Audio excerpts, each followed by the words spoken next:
So, what are the kids doing over the summer? We have 4 boys that are pretty grown up now, but when they were young, every summer we thought about this. What are the kids going to do? And we can't just have them sit on screens all day.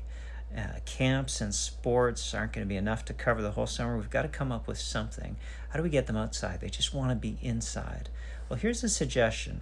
How about challenging them with, if you like it inside so much, I dare you to go further inside.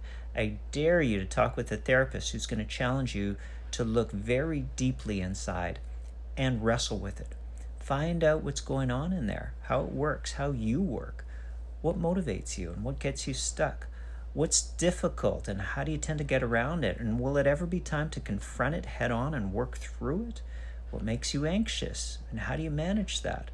What's depressing and how do you manage that? And how's that working out? Imagine sometimes it works, but there's probably a limit to how it works. What interests you and makes you feel alive? What bores you and puts you to sleep? What's on the other side of boredom if you'll sit with it long enough? Are your habits and daily rhythms taking you where you want to go in life? What about your friendships? And how are things going with your friends? Are you feeling alone? What do you do with emotional pain? Do you just let it explode or do you try to bottle it up?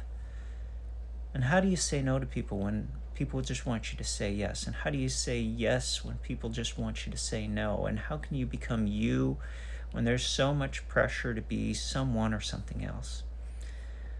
The questions are already there on the inside waiting. And maybe this summer, it's worth spending more time inside, deep inside. This particular invitation is for high school adolescents. That's who I can work well with on the types of questions like this. If you're curious, reach out to me and we can start with a free 30-minute consultation. Talk to you soon.